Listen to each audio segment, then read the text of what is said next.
My name is Kat Blake. I'm currently a Civic Technology Analyst at CTC Technology and Energy, which is a consulting firm that focuses on broadband planning for the public sector.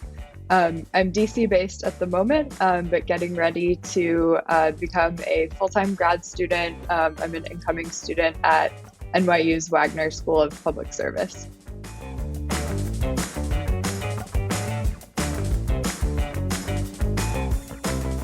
So I was a media studies student at the University of Virginia, and I took a telecom policy and law class with Dr. Chris Ali.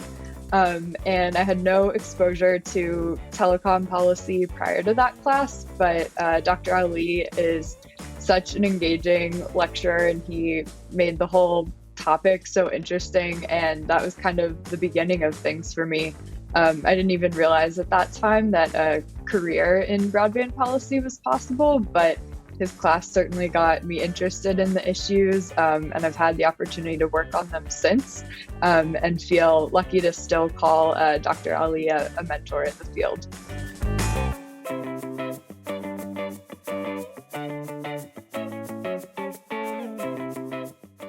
So one of the things I love about working in the broadband industry, and I'm typically on the broadband public policy side, is just the opportunity to think really creatively about new policy. I find that to be really fun and engaging.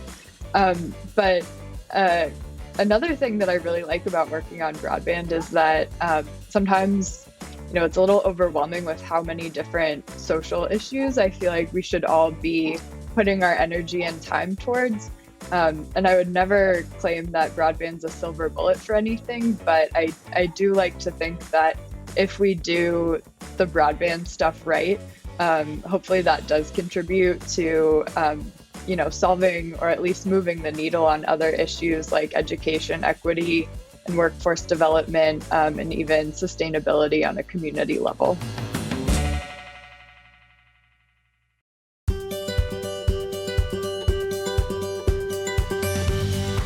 Yeah, I have a couple of, wishes for the next 5 years in broadband. And I think we're moving towards them. And one is that I hope that, we're continuing to make really future-proof investments when we think about new broadband investments and priorities.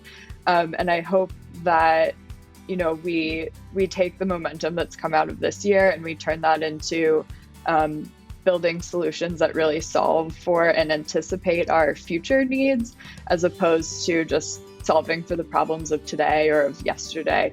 So I'm excited about hopefully more future-proof investments and long-term thinking about broadband.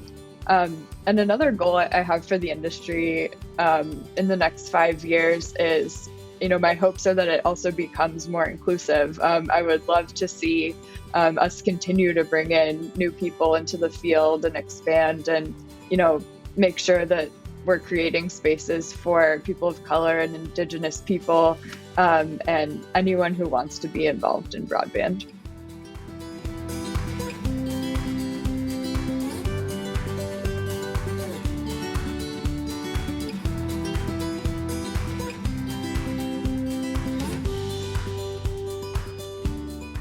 I think one thing that surprised me, specifically working in policy advocacy around broadband, is that you never really know who your allies are going to be in, one conversation or another.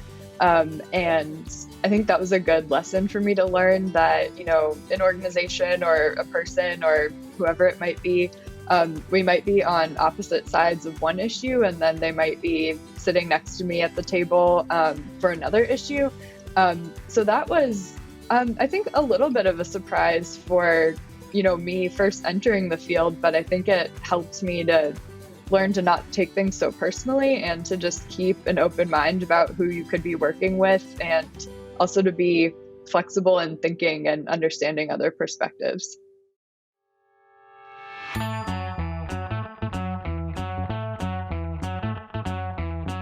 Yeah, I think it can be a really intimidating field, and I know that it took me, a good couple years to feel really comfortable in the field. And some advice that I would give is to just tell yourself that you should be in the meeting until you believe that you should be in the meeting, and just know that you have, a space in any of the conversations that you're a part of. I would also encourage people to, take advantage of working with industry experts and people that have been around for a long time, and to just ask a lot of questions and learn from their experience. Um, but at the same time, I think if any of us had really figured out all of the answers to broadband, none of us would be working on this. So, also don't be afraid to assert, a new idea that you might have.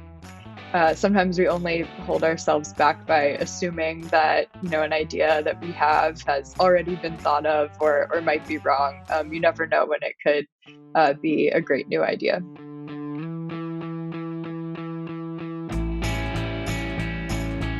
Are you asking me that question because of my name? Just kidding. Um, so I think this sounds like a cop-out answer, but I'm pretty firmly in the both cats and dogs camp, and I'm not just saying that because my name is Kat. I think that cats are really underrated. I think that they get a bad rap. I love cats, but I also love dogs. I've been a foster mom to both over the course of the pandemic, and I just don't know if I could choose.